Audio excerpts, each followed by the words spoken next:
I've never met somebody like her. And he's from the same town. I mean, I moved there late, but yeah, I was born there. He was born there.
Ladies and gentlemen, thank you for joining today's press conference.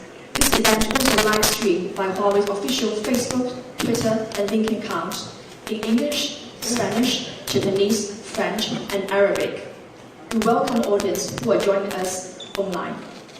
This morning we have 6 speakers who will give about 30-minute statements. Please allow me to introduce them. First, Mr. Guo Ping, rotating chairman of Huawei. Mr. Guo joined the company in Huawei's early age. He has taken leading roles including R&D, supply chain, legal affairs, business process and IT management, corporate development, and devices. Dr. Song Liuping, Senior Vice President and Chief Legal Officer and Chief Compliance Officer of Huawei. Dr. Song is responsible for managing company's legal functions, including developing and executing corporate-level legal and intellectual property strategies. Mr. Ken Lager, partner at Jones Day Law Firm. Mr. Lager has argued 13 cases before the U.S. Supreme Court. He has served 3 branches of the United States government as chair of the board of directors of the Office Anti-Complaints of the U.S. Congress Accountability Act. Mr. John Suffolk, Senior Vice President and Global Cybersecurity and Privacy Officer of Huawei. Mr. Suffolk oversees the design, enhancement, and implementation of Huawei's end-to-end global cybersecurity and privacy assurance system. Mr. Yang Chaobin, President of Huawei's 5G product line. Mr. Yang is responsible for strategic planning, delivery, and of Huawei's 5G solutions, bringing the next generation of wireless solutions to a fully connected society. Mr. Li Dafeng, Executive Member of the Supervisory Board, Director of the ICT Infrastructure Managing Board Office. Mr. Li has more than 20 years' experience in the telecom industry. He plays a key role in bridging digital divides by providing quality and affordable solutions to customers. First, please welcome Mr. Guo Ping, Huawei's rotating chairman, to give his statement. Good morning, ladies and gentlemen. Thank you for being here. Today, Huawei announced it has filed a lawsuit against the U.S. government to challenge the constitutionality of the Section 8 and 9 of the 2019 National Defense Authorization Act, or NDAA. Huawei seeks remedies, including a declaratory judgment that the restrictions targeting Huawei are unconstitutional, and a permanent injunction against these restrictions. The U.S. Congress has repeatedly failed to produce any evidence to support its restrictions on Huawei products. After exhausting all other means to allay the doubts of some U.S. lawmakers, we are left with no choice but to challenge the law in court. This ban not only to unlawful, but also harms both Huawei and U.S. consumers. Huawei operates in more than 170 countries and regions. As a leading global technology provider, Huawei has always taken its responsibilities seriously, specifically the responsibility to make secure equipment that meets industry standards. For 3 decades, we have maintained a solid track record in cybersecurity. Huawei has not and will never implant backdoors. We will never allow others to install any in our equipment. The U.S. government has long branded Huawei a threat. It has hacked our servers and stolen our emails and source code. Despite this, the U.S. government has never provided any evidence supporting their accusation that Huawei poses a cybersecurity threat. Still, the U.S. government is sparing no effort to smear the company and mislead the public about Huawei. Even worse, the US government is trying to block us from the 5G market in other countries. Huawei has invested significantly to become the global leader of 5G. Given the United States has never presented any evidence to substantiate its security allegation, we question its content of not wanting other countries to use Huawei. Is it a fate that other countries may catch up to and overtake its using our advanced 5G technologies? Maybe the US government incorrectly believes it would benefit from the suppression of Huawei. But the truth is, restricting Huawei's contribution to American and other nations' 5G networks will only harm their their national interests. Faster 5G network deployment can benefit all countries. Right. Regrettably, the NDAA was enacted to restrict Huawei without giving us the opportunity to defend ourselves. Section 8A9 of the 2019 NDAA prevents us from serving our US customers, damages our reputation, and deprives us of opportunities to serve customers outside the United States. It is the abuse of the US lawmaking process. This section strips Huawei of its due process, violates the separation of power principle, breaks US legal traditions, and goes against the very nature of the Constitution. Section 8A9 infringes upon our rights and harm US consumers. In enacting the NDAA, Congress acted unconstitutionally as judge, jury, and executioner. Other countries are rightly resisting the US government's campaign against Huawei. And even the US president himself has recently questioned using artificial security reasons to block Huawei. If this law is set aside, as it should be, Huawei can bring more advanced technologies to the United States and help it build the best 5G networks. Huawei is willing to address the US government's security concern.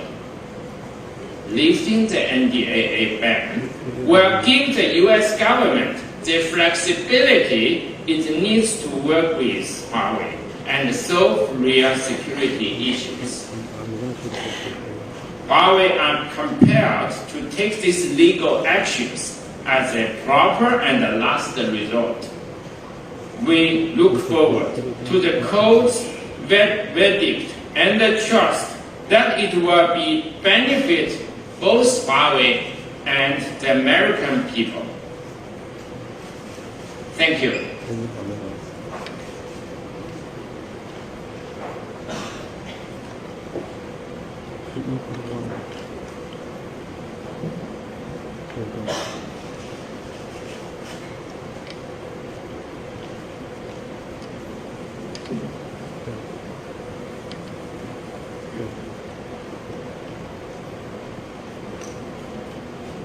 Good morning, ladies and gentlemen. I'm Song Liuping, the Chief Legal Officer of the Huawei Company. This morning, Huawei Technology Co. Limited and Huawei Technologies USA Incorporated filed a lawsuit in the U.S. District Court for the Eastern District of Texas, located in Plano, to defend ourselves and our customers from a U.S. statute that improperly targets and punishes Huawei. That law, Section AA9 of the 2019 National Defense Authorization Act, singles out Huawei by name and not only bars U.S. government agencies from buying Huawei equipment and services, but also bars them from contracting with or awarding grants or loans to third parties who buy Huawei equipment or service, even if there is no impact or connection to the U.S. government. Our suit tries to prevent the U.S. Congress from unconstitutionally impeding Huawei from bringing our advanced technologies to America, technologies that it so desperately needs for building world-class 5G networks. Section AA9 is unconstitutional in its singling out of Huawei by name, blacklisting it, damaging its reputation, and denying it any way to clear its name and escape sanction. Its attack on Huawei is purposeful and punitive. When the law was being passed, Senator Tom Cotton said that Huawei deserved death penalty and that it should be put out of business in the United States.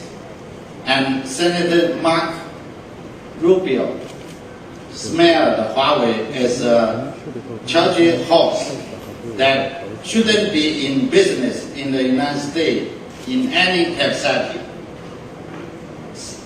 Section AA9 causes injury to Huawei, but even more importantly, to Huawei's customers.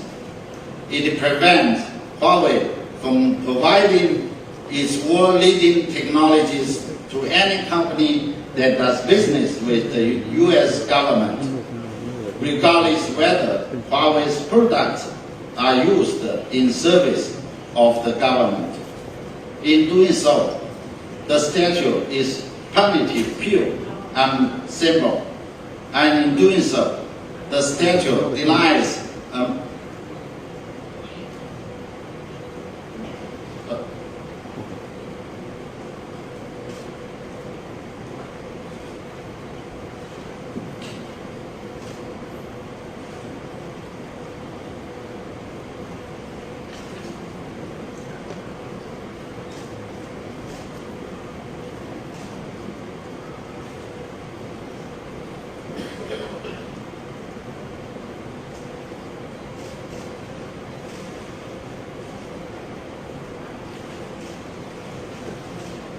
Section AA9 causes injury to Huawei, but even more importantly, to Huawei's customers, it prevents Huawei from providing its world-leading technologies to any company that does business with the U.S. government, regardless whether Huawei's products are used in service of the government. In doing so, the statute is punitive, pure, and simple. And in doing so, the statute denies American consumers access to the best technologies, particularly those in poor and rural communities, where Huawei's competitors choose not to do business. Congress' targeting of Huawei is also overbroad as well as ineffective. It is overbroad because the statute prohibits apply to every single agency of the federal government, even agencies that have no connection to foreign affairs, defense, or national security, like the Bureau of Indian Affairs or the U.S. Fish and Wildlife Service. Even worse, the statute covers vast numbers of private companies that intend contract with federal agencies. restricting Huawei's ability to work with such companies even on entirely private projects unrelated to their government contracts. Section AA9 is also ineffective in addressing cybersecurity risks. The supply chain is global. Numerous other companies manufacture products in or use components from China, and some major telecommunications companies operate joint venture with the Chinese government. But the NDAA singles out a few like Huawei and ignores the bulk of the supply chain. Sadly, Section AA9 is based on numerous false, unproven, and untested propositions. Contrary to the statute's promise, Huawei is not owned, controlled, or influenced by the Chinese government. Moreover, Huawei has an excellent security record and program. No contrary evidence has been offered, and Huawei has never had a fair chance to confront or cross-examine its accusers, nor has it been allowed an impartial adjudicate. The U.S. Congress has simply acted as lawmaker, prosecutor, and juror at the same time, contrary to the American Constitution. As a result, we have now sued the U.S. government and several of the many agency secretaries who are bound by Section AA9. These include the Secretary of Agriculture, the Acting Secretary of the Interior, and a few others. Section AA9 applies to these agencies even though they have absolutely nothing to do with national security or related areas. Or should ask the court to declare Section AA9 unconstitutional as it is applied to Huawei. We hope that the court will remove this unconstitutional infringement on federal agencies and Huawei so that we can work with the President and his administration to find a solution where Huawei's products are available to the American people and the national security of the United States is fully protected. Thank you. Good morning, ladies and gentlemen. My name is Glenn Nager. I'm a partner at Jones Day. Jones Day is honored to serve as lead counsel for Huawei Technologies and Huawei Technologies USA in the filing of this lawsuit. The lawsuit raises three distinct but related claims under the United States Constitution, under the Bill of Attainder Clause, under the Due Process Clause, and under the vesting clauses that protect the separation of powers of the United States Constitution. The Bill of Attainder Clause is a direct and express limitation on the power of the United States Congress. It prohibits legislation that selects out individuals and itself imposes punishment on them. And the complaint that we filed in this case argues that Section 889 of the NDAA violates this constitutional prescription because, for among other reasons, it directly and permanently and irrevocably bans Huawei from providing covered technology to not only the United States government, but also to contractors of the United States government and to recipients of federal loans and federal grants. The second claim in the case is based upon the Due Process Clause, and the Due Process Clause prohibits the deprivation of life, liberty, or property without due process of law. Under this clause, a legislative enactment is constitutional only if it's done in accordance with generally applicable rules.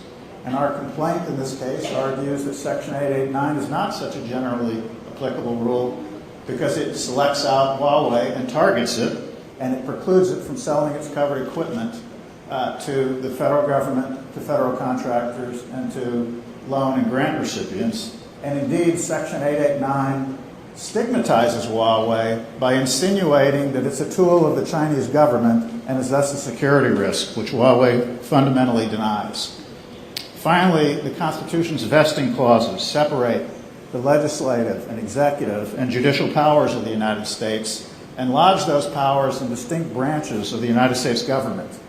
Under these vesting clauses, Congress only has the power to make rules, not to apply those rules to individuals. The application of rules is the province of the executive branch and of the courts. And our complaint in this case argues that Section 889 violates the vesting clauses and the separation of powers that's embodied in them, because it is effectively adjudicating on its own whether or not Huawei is in fact influenced and subject to the Chinese government, instead of allowing the executive and the courts to make that judgment, as the statute allows for all other companies.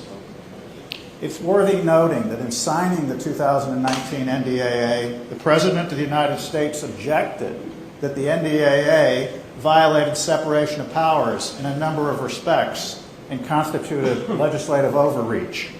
And the lawsuit that we have filed today raises similar objections, that Section 889 violates the separation of powers and constitutes legislative overreach.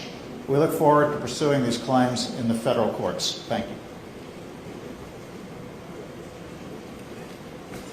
Thank you, Chairman. Good morning, ladies and gentlemen. I'm John Suffolk, and I am the Global Cybersecurity and Privacy Officer for Huawei. Let me start by saying we applaud any government or any organisation that sets out the objectives of improving cybersecurity and concurrently improving the protection of personal data. And in the 170 countries in which we operate, we have worked tirelessly with our customers to help them achieve those objectives. But let me start by saying, just because you have a name on a box doesn't mean that what's in that box always comes from that named vendor. Take Huawei, for example. Only about 30% of what's in a Huawei box actually comes from Huawei. The rest comes from a global supply chain. In March 2012, the USA Government Accounting Office did some work on supply chain security, and they took the humble laptop and found that there were components from at least 18 companies and as many countries making up a simple laptop. Other research over the years has reinforced the review that what's in technology now comes from a global supply chain. It's also true for European telecommunications companies. They have joint ventures with Chinese-owned organisations. They buy parts from Chinese companies. It has a European label on, and that so-called European technology is sold freely around the world and in America. Most of the world's social media platforms and cloud platforms have technology built in Asia and built in China. And indeed, in 2016, Apple had 766 global suppliers, of which 346 were based in mainland China.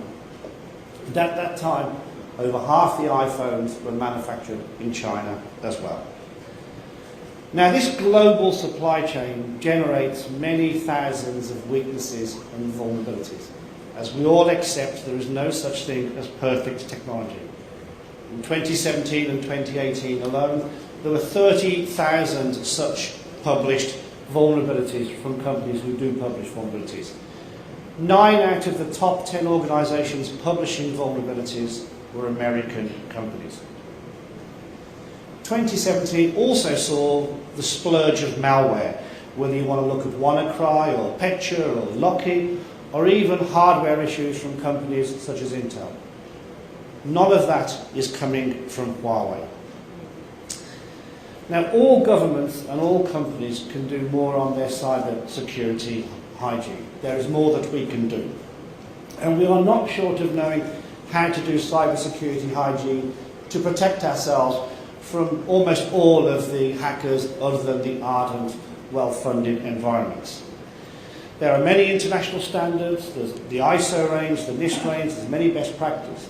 But what we actually lack, though, is a concerted, collaborative, international effort to define global standards global certification scheme, global best practice that all vendors around the world can work to. Today, there is substantial evidence that people do not apply the best practice. One report sampled 1,200 US federal contractors across a whole host of industries and found that the vast majority fell well short of published US standards, even in industries such as aerospace and defence. And you can see the poor results of hygiene come through on data breaches, whether you're looking at Yahoo or eBay or Equifax or the Office of Personnel Management. Those data breaches, those weaknesses, are not coming from Huawei. We believe Huawei's approach to security by design, by development and deployment sets a very high standard that few can match. And at Huawei, we are very proud that we are the most open, most transparent organisation in the world. And we allow our customers and their professional teams to come and audit and inspect and review everything that we do. And as one government put it to Huawei, we are probably the most strictest regime they have ever come across. We see that as a positive thing, not a negative thing.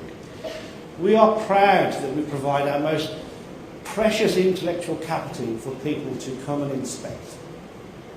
Now, that's not to say that we are perfect. It's not to say that we always produce perfect code. It's not to say that we always execute every process first time correctly. No organisation in the world can say that. But what we can say is this. We will continue to make multi-billion-dollar investments into our R&D and our security. If we find issues in security, we will fix them. If we find ways to improve our processes, we will improve those processes. Our mission is quite simply this. We look to provide the safest, the most brilliant capability, the most environmentally friendly products and services that are safe and secure for our customers. Our focus on securing our products will never cease. Our focus on protecting our customer data will never cease. We don't sell customer data, we don't monetize customer data, we protect it. We believe the solution to cybersecurity comes from openness, it comes from agreed international standards, it comes from transparency, and it comes from collaboration. And we hope America will join us in this journey. Thank you very much.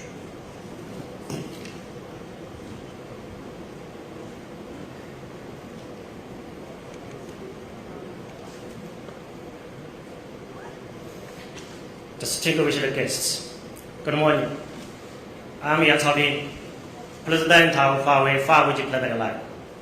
Thank you all for being here today. Over 3 decades ago, President Ronald Reagan said that every new day begins with possibilities. 5G technology is great evidence of how true these words are today.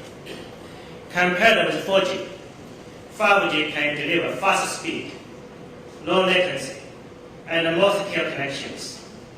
This will mean much better network experience. The chief architect of BT recently said, Huawei is the only true 5G supplier right now. However, the 2019 NDAA still imposes undue restriction of Huawei, solely based on unfounded security concerns. We have an unblemished track record over 30 years in the 170 countries in which we operate. Excluding Huawei and blocking fair competition will lead to higher than necessary network constraint costs for American carriers, lower the speed of the 5G deployment, and hurt the economy. Ultimately, prevent US citizens from enjoying advanced 5G network and forcing them to bear extra communication expenses. According to the Chief Technical Officer of TELUS, Huawei's presence in the market could drop prices by 15% at least. The gentleman estimates carrier capital expenditure in North America for 2017 to 2020 to reach around $136 billion. Even a 15% saving on that total from allowing Huawei to compete freely would amount to $20 billion. In 2019, T-Mobile postponed the commercial use of its 5G network. It announced that the speed of its so-called 5G network was less than 200 megabps, while clear LG Plus can provide download speeds exceeding 1.3 gigabps, facilitated by deployment of Huawei 5G technologies. After researching in 5G for over a decade, we are at least 12 to 18 months ahead of our industry peers. We have more than 2,570 essential patents, signed over 30 commercial contracts for 5G, and deployed 40,000 5G base stations, making us the number one 5G vendor in the world. Time and tide wait for no man. It took 10 years for 3G to reach 500 million users worldwide, 5 years for 4G, and we estimate it will be 3 years for 5G. Over 50 countries may allocate 5G spectrum resource this year, and Huawei has developed the most powerful, simple, and intelligent 5G network. I quote President Reagan at the beginning, but the full sentence is, every new day begins with possibilities. It's up to us to fill it with the things that move us forward, progress, and peace. Technology for the benefit of humanity is one such thing. It should not have any boundaries. Now, it's up to the American people to decide whether to move forward. Thank you.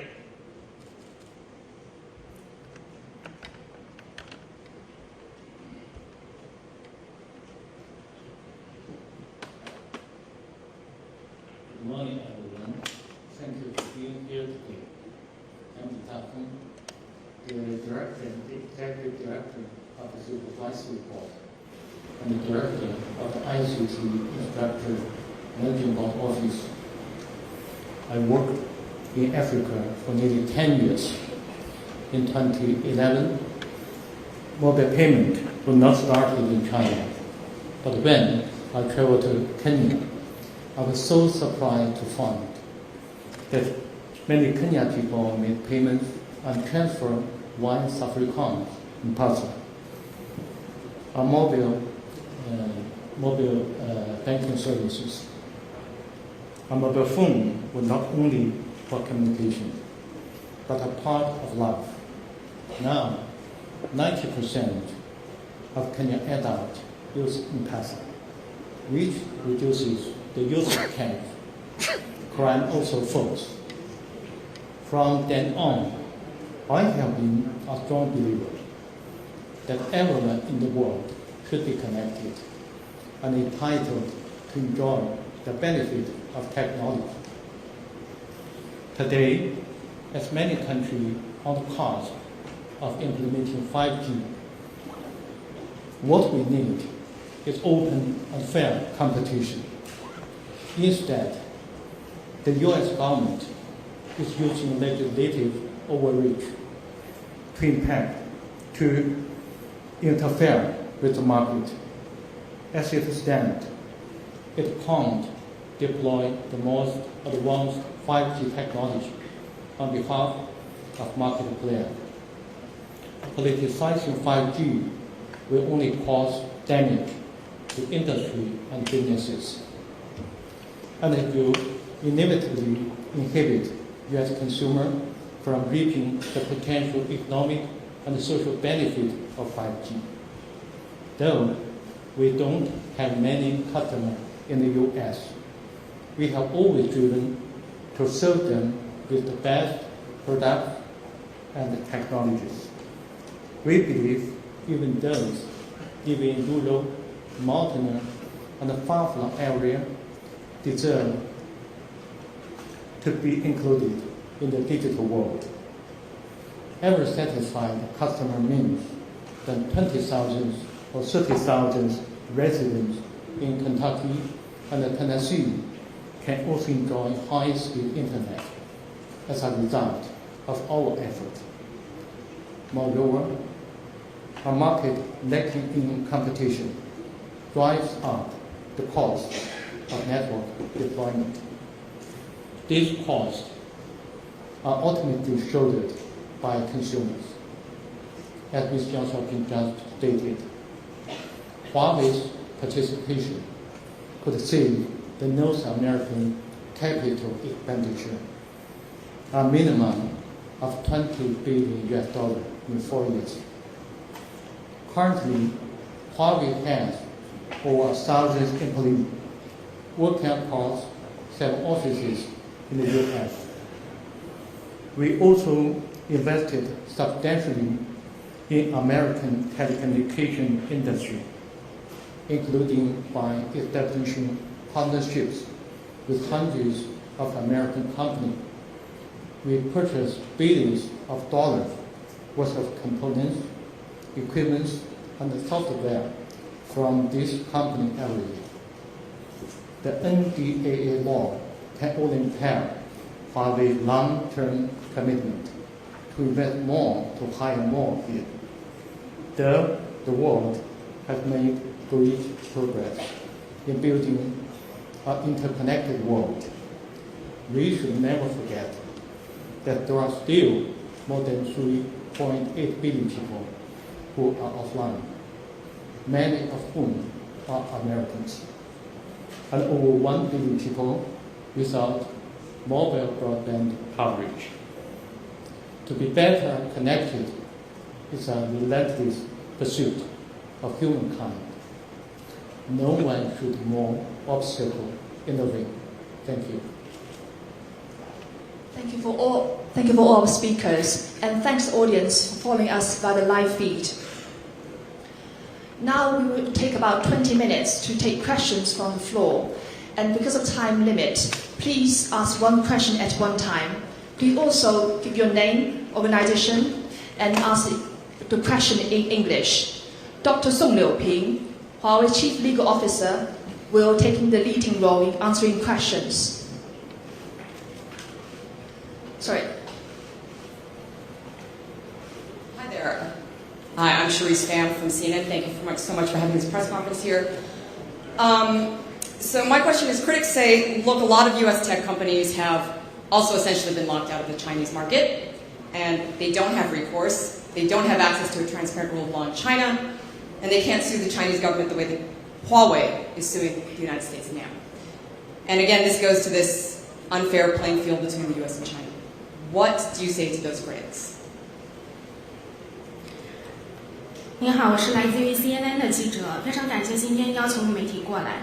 很多的美国科技公司在中国市场其实也是遭到了封锁，并且呢，他们没有这种上诉的权利，也没有办法获得政府透明的信息，更没有办法像华为起诉美国政府这样来起诉中国政府。这个都是源于中美这个竞争环境，它并不是一个公平的竞争环境。请问您对这点怎么看？谢谢你的问题。中国宪法第5条规定，中国依法治国。那么中国的民间告官方有专门的法庭来审判。我想如果其他跨国公司甚至中国公司如果遇到了政府违反法律的行为，是可以主张权利的。正如我们在美国主张权利一样，我们认为就是说必须要保持开放、透明和公平的市场环境，公平的法治环境，这对所有公司都是有利的。It is a great question. According to Article 5 of China's Constitution, China is governed by the rule of law. Actually, there are specific courts to handle cases against the government. So if there is such a need among the multinational companies or even the Chinese companies to bring a case against the Chinese government, they can do so in accordance with the law. In cases where the Chinese government has broken the law, they can also take legal means to protect their rights, just in the same way that Huawei is taking legal action to protect its rights in the United States. We believe it is beneficial to all the companies if there is an open, transparent environment, if there is a level playing field, also a fair legal system.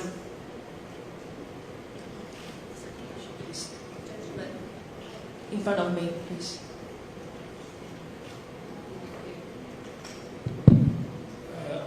Excuse me, thank you. I'm with Bloomberg News.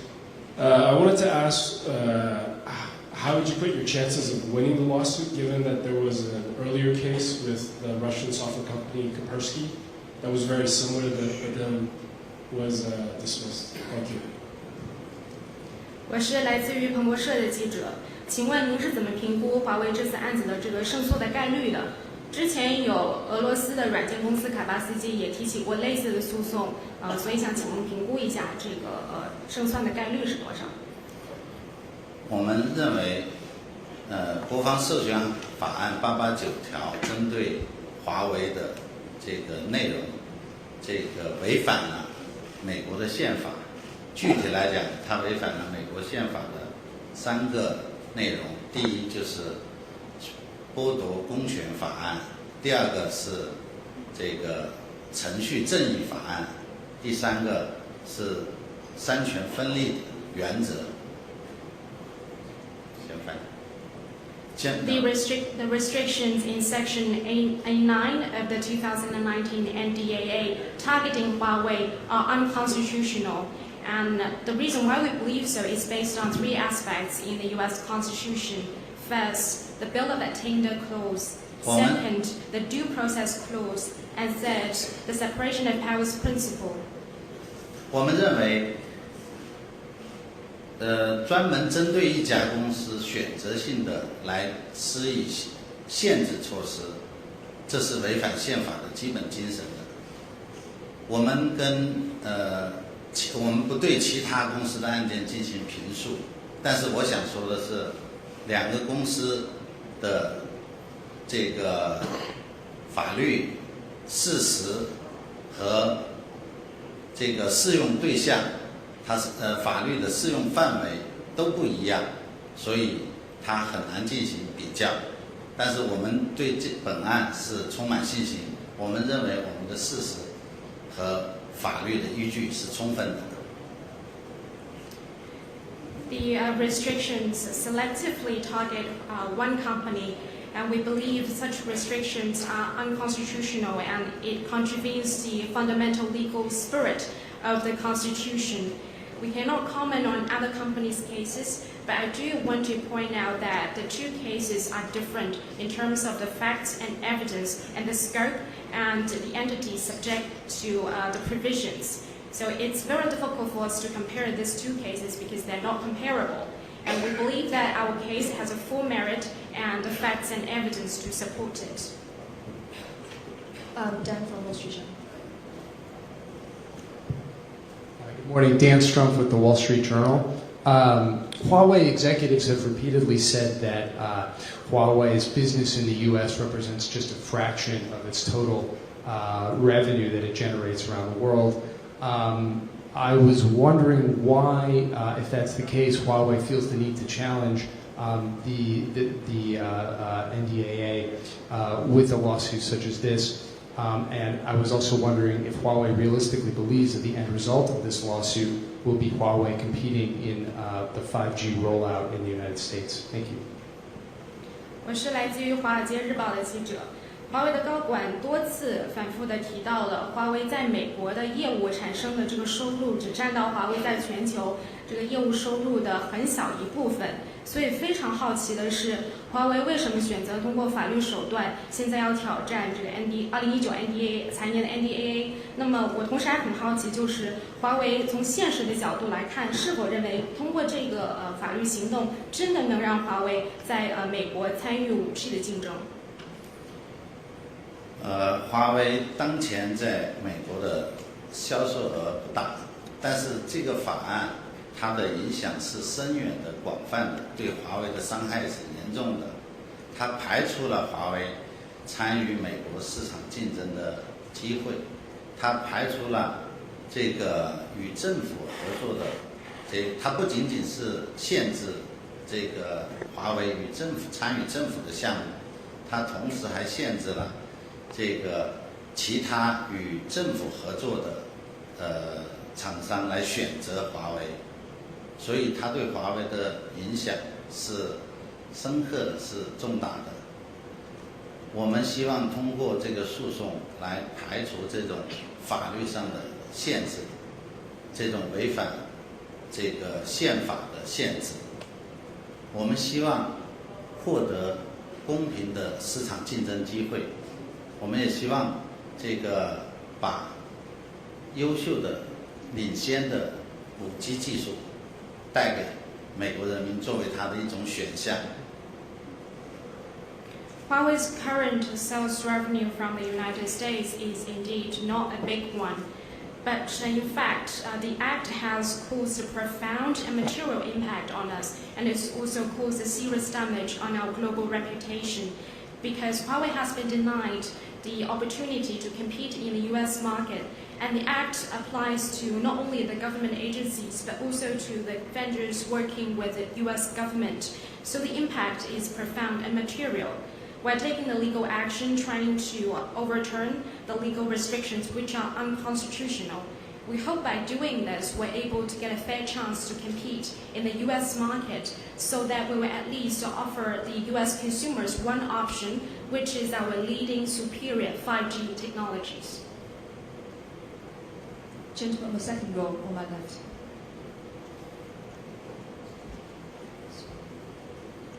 Hi, I'm Sujan from Reuters. A similar question. Do you have an estimate of a business that you can realistically get in the US, even if this succeeds given the current climate?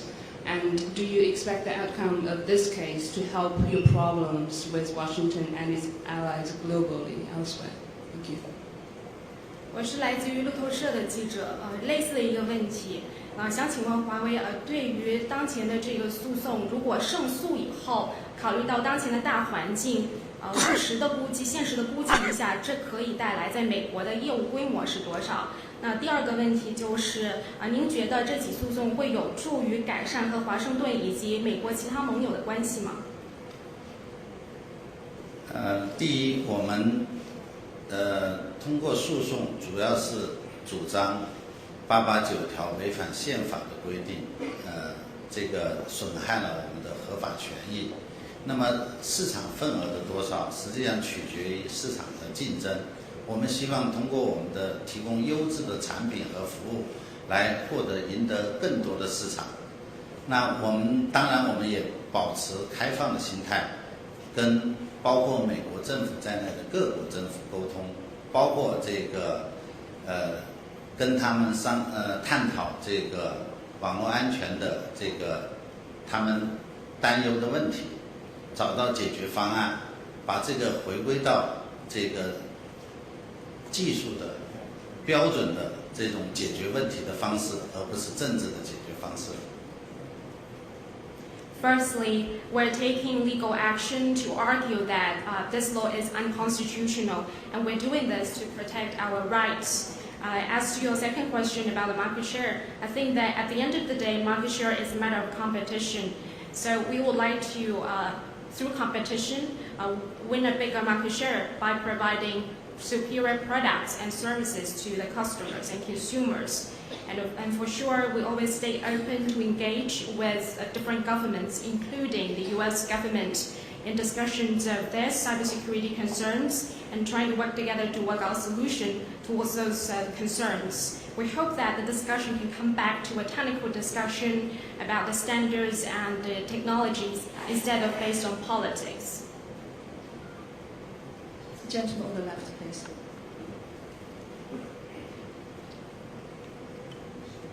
John Sudworth from BBC News. If Huawei is independent of the Chinese government, do you think it helps your case when the Chinese authorities detain Canadian nationals? Some would say take them hostage on your company's behalf. 我是来自于 BBC 新闻的。如果华为真的是独立于中国政府，那么您觉得当前中国政府拘留的这些加拿大人，有人说这个甚至是为了华为公司而把他们当人质，这种情况有助于华为的这个案子吗？首先，中国政府的问题你得去问中国政府，我没有办法回答。但是我想说的就是说，我们的案件，这个孟女士的案件跟这个中国的案件是独立的案件，是不相关的案件。这个我们希望加拿大法庭能够给予孟女士以公平的审判。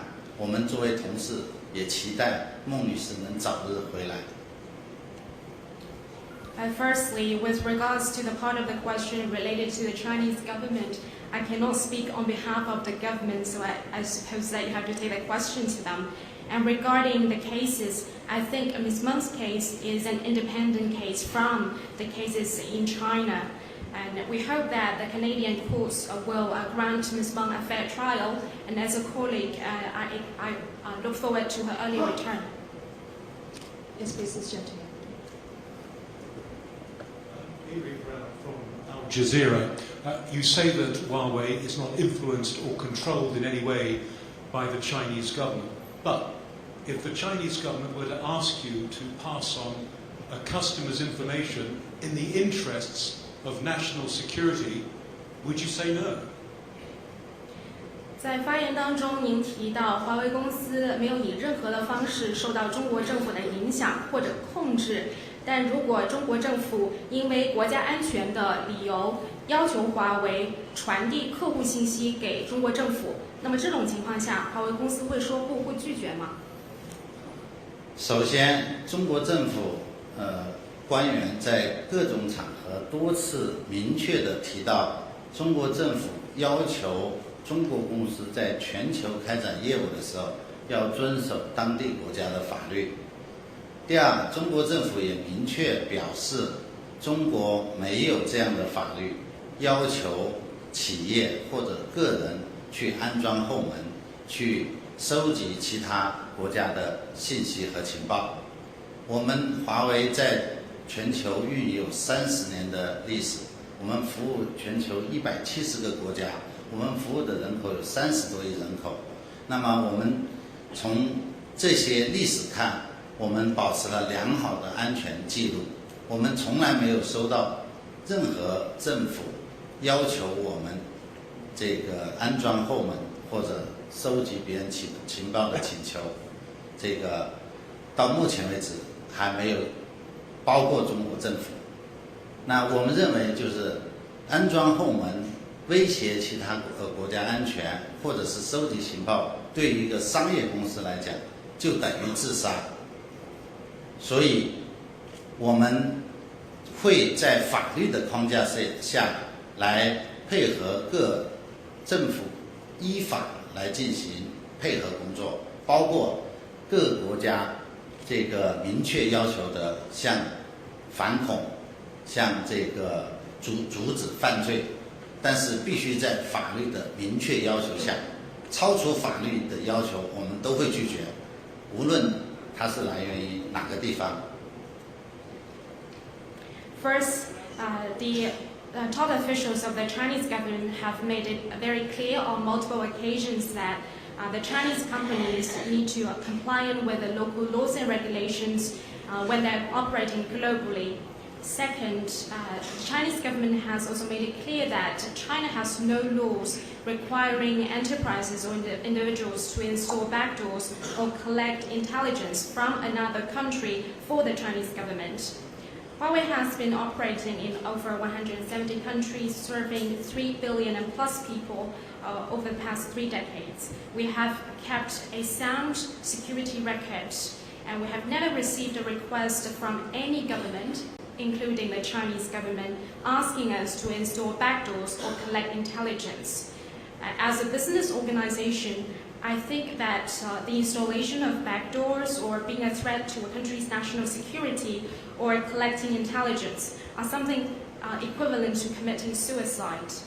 So when there are express stipulations in the law by any government, we are willing to cooperate in accordance with the expressly stipulated laws and for some areas such as counter-terrorism and crimes. But if it is beyond the express stipulation of the law, we will reject such a request, be it from the Chinese government or any government around the world. With time limit, we only have one last question. This lady, please. Yumin Law from Phoenix Television. You have mentioned that American used to attack your company's server and steal emails and data. Can you give us more information about this? Thank you. 我是来自于这个凤凰卫视。您在发言当中有提到过，美国曾经发起过攻击华为的服务器，盗取华为的数据以及电子邮件。能不能更详细的讲一讲这方面的内容？首先我们反对任何的网络攻击行为，我们反对这个以任何形式去通过网络攻击的手段去侵害别的主体，包括别的国家、别的公司。那至于你提到的这个关于这个美国攻击的，我想你可以看一下斯诺登所揭示出来的能进门的文件，里面有详细的描述。谢谢。To start with, we are against any forms of cyber attacks, and we are against harming any entities, including countries and companies, through cyber attacks. As for what you are indicating in your question, I think I can reference you to the student leaks, the PRISM documents about the U.S. attacks. Thank you all the speakers, and thank you again for attending today's conference.